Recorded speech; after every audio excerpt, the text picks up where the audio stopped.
Leeds United is one of the clubs with one of the healthiest spaces online for content creation and being friendly and getting your opinion out there. There's millions of Leeds United fans, probably, if I'm taking a stab in the dark, um, and plenty of content creators providing stuff for them to watch. And it is genuinely such a healthy and open and conversational group. But recently, I feel like I've been letting myself down when it comes to the content creation side of things.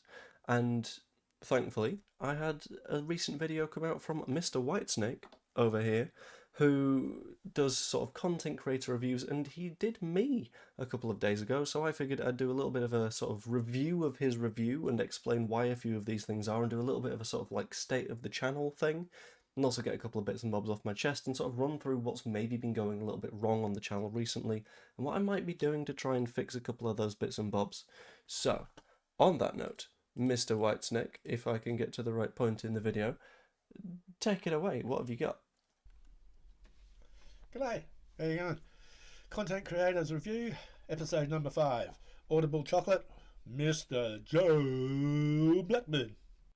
I'm glad I'm Audible Chocolate, but also, why am I as late as episode 5? That's devastating. Anyway. Yes, this is a tough one because Joe had a bit of a on off due to becoming a father. Leading up to becoming. Now he's a father, late nights, all the rest of it. Those of us that have had kids or have kids know exactly what he's going through. And even the last couple of times I've watched him, he looks very tired. Context on that one, I'm currently recording this at 11, not 11, at 1:31 in the morning. That's the foggy tired brain kicking in, that's the thing. So yeah, I look tired because I feel tired, but it's a good tired, it's a rewarding tired because she's the best thing. So anyway, on with the video. Thank you, Mr. Whitesnake. The joys of fatherhood. And as we all know, it's affected his producing content. As a creator, no content equals no views, no watch time. You can quickly lose your audience, and it can be challenging to bring back the viewers you once had. This is another pretty big one. It's a pretty big one that I wanted to have a little bit of a chat about. Because when it comes to the sort of lessening of content, and this is something that I've become fully aware of, and I'm trying to do more things, hence trying to, if I can, get videos out on a morning, because I tend to be up relatively late at night, and it's like, cool, I can do that. Live streams a lot more difficult, but it's why I'm going to start setting myself sort of firmer targets. So at the moment, by the end of the season, I want to have 1,000 videos out on the channel in total, because I think that would be a cool number to be able to hit. Whether I'm able to do that, I don't know, but on the no views, no watch time, and it being challenging to bring back the views you once had, yeah, pretty much. It's a spot where YouTube's algorithm, if you start being a little bit inconsistent, it notices that people are clicking on your stuff less because you're putting out less stuff, and that's completely understandable. But it means in that time, people are clicking on other people's stuff, which means that audience is over there now. So when you start making things again, then the audience isn't here anymore, and you've got to kind of claw them back, and you've got to grab, and you've got to make sure that they're just back in the spot. And it's real tricky, because having ADHD, it means that you get sort of fixated on metrics a lot of the time. There's a couple of creators in the space that have ADHD and have had conversations with me about this, and it becomes a case of number go up, brain go happy.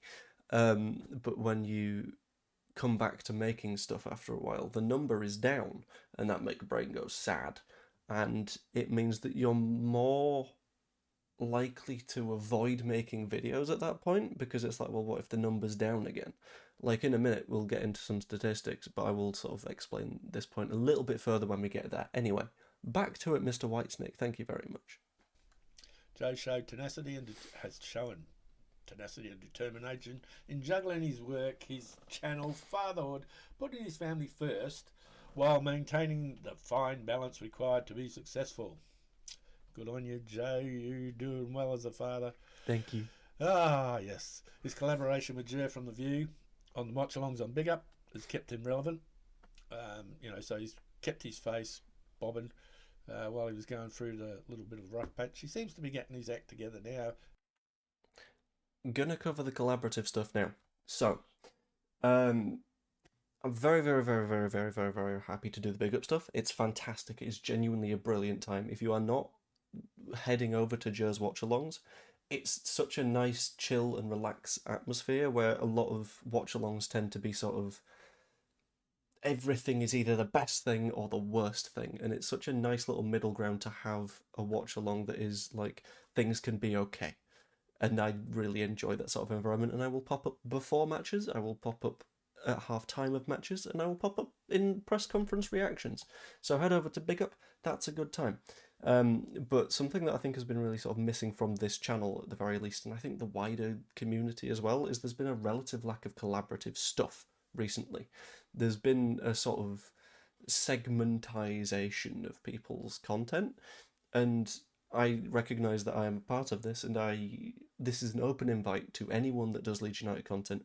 I'd really, really like to do more collaborative stuff because I really enjoy it, and I have really struggled to organise stuff recently because obvious time constraints and not being able to sort of get a schedule as set as I want it to be and all that kind of stuff. Um, Thank you, you crying girly. But open invitation. Please pop on and do things. That'd be nice. Live streams, videos, whatever. Get in touch. I'm an open book. Read me. On that sort of similar note, I think Joe Wainman being off the platform for a little bit, which completely understand it. I'm glad he's improving himself and sort of getting to a place where he's happy with himself. Is a sort of impact on that because he was sort of like a linchpin of the community in a way that a lot of collaborative stuff sort of orbited around, and I think he's kind of missed, which is a shame. But at the same time, I think he's in a healthier place at the minute. So positive, but also we miss you, bud. Anyway, continuing onwards. and slowly putting out content on a more regular basis. However, he can be forgiven for not doing it. You know, these little things happen in life. We say little things. She's growing. She is growing fast. It's scary. Anyway, let's continue. Also, this is just a quick note. You will note that I don't ever have the baby on the screen, and I also don't refer to the baby by name. That's because I'm in a spot where I don't kind of want to say you will be on the YouTube channel. If as she gets older, she's like, I don't particularly want to do that. Like it's just giving her a little bit of privacy and all that kind of stuff. Anyway, continuing. Joe has 7,500 subscribers. He's got 2 million views, and he averages about 2,200 views per video. An impressive stat considering all he's endured through the past year. This is where I wanted to do the thing on the statistics, right? Firstly, on the views average number that was mentioned, this is where I'm looking at my channel and I'm going, this isn't fun. Making YouTube videos obviously is fun, but the numbersy stuff isn't. I looked back through my most recent sort of batch of videos, and since the 3rd of February, since the last window shut, I've only had 3 videos that have been above that average. And I've had a good few that have dipped under 1,000 views, which is a little bit unfun. And I think that's the algorithm thing causing a little bit of a problem, which is why I'm sort of trying to get back in that rhythm. On the subscribers thing, yes, the sort of outward presenty thing that YouTube shows might be like, it's 7.5k. The really annoying thing right now is at the time of recording this, at the very least, the channel is on, I believe, 7,484 subscribers. And off the top of my head, there has been no point at which it has actually crossed over that line to 7.5k. It was at 7,491 at some point at the end of February. It's never crossed over 7.5k.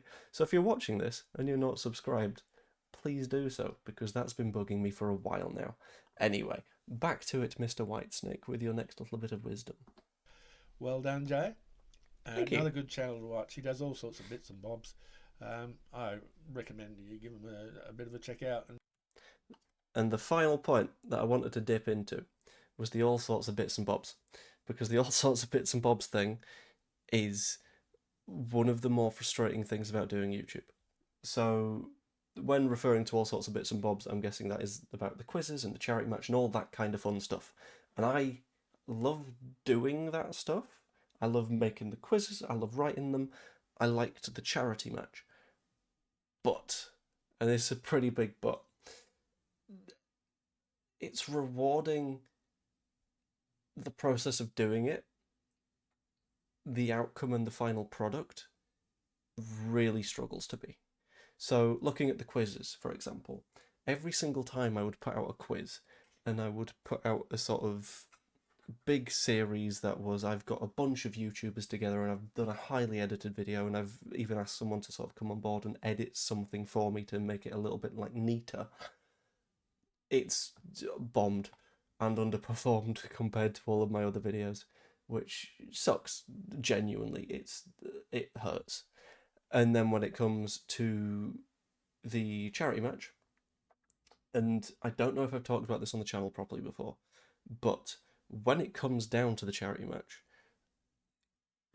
if I would have taken all of the channel revenue that I put into getting that event on, and all the sponsor money that was put into getting that event on, and all of the sponsorship money that was given to my channel, that would have been just sort of cool, this is more YouTube revenue for Joe, and I put that into it as well. And then some. So like there was a little bit of money that was beyond that I put into it just to make sure that the event was on. It still made less for the charity than it cost, which sucks. And beyond the sort of cost side of things, because again, like, sure, it still raised a lot of awareness, there were a lot of sort of issues that I had with the production of the day and with the sort of quality of the broadcast and some little bits and bobs that I could have just done better. And I'm aware of that. I'm fully aware of this. And that was all combined with the fact that if it would have been a highly performing thing in terms of the metrics as well, I would have gone, okay, cool. There were a couple of issues with quality. That's going to happen. There was the issue of it not raising more than it cost. That's going to happen because I'd still made the agreement that all money that viewers put into it would go to the charity because that's the point of a charity event. That's fine. We still raised $5,000. Brilliant. The bit that bugged me a little bit was that still, in spite of pulling together like hundreds of thousands of subscribers worth of YouTubers at that point, like so many people, in terms of getting the widest possible net of marketing for an event. And I'll be honest, there were some YouTubers in it that didn't really shout it out and push it to the extent that they ideally would have, because that would have made the event absolutely shine. Even with all the oomph that I could possibly put behind it, it was the only thing that I would advertise on this channel for like 5 months. It still did a grand total of 20,000 views. And to contextualise that, the other week, Matty from Imagine Not Being Leeds did a watch along of the FA Cup quarter-final draw that got 29,000 views. And it was just one of those things of whenever you try and do something that is outside the box, whenever you try and do something experimental and a little bit different, it feels like YouTube will go, that's not what you normally do, and it'll just kick you. And that's why recently I've not really had it in me to do the experimental fun stuff, because every time I've tried to do the experimental fun stuff, it's just been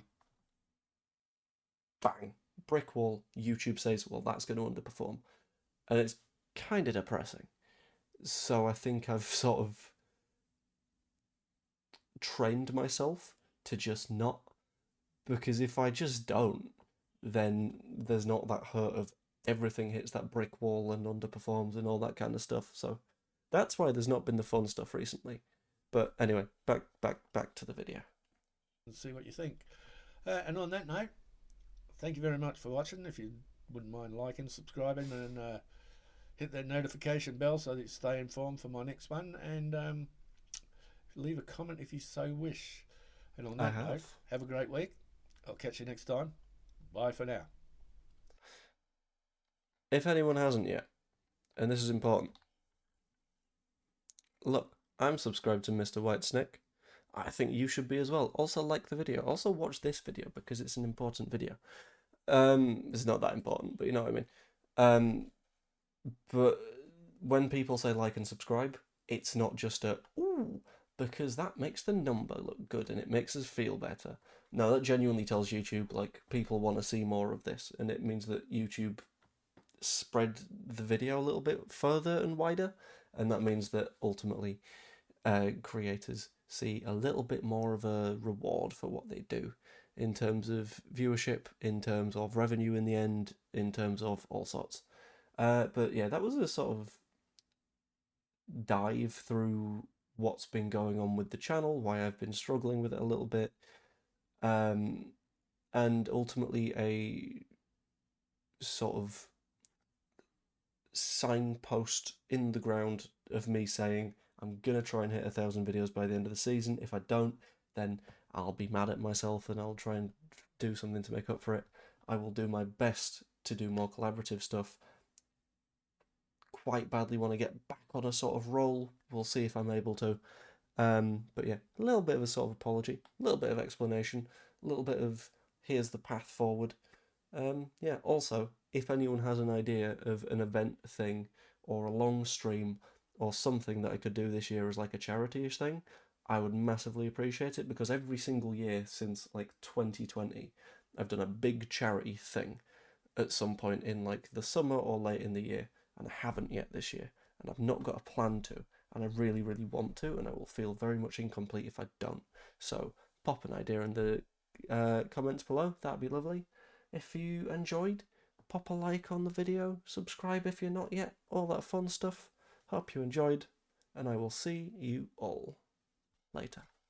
Toodaloo. And I am proud of you for not waking up during that. That was a long, long take to not wake up during. Well done.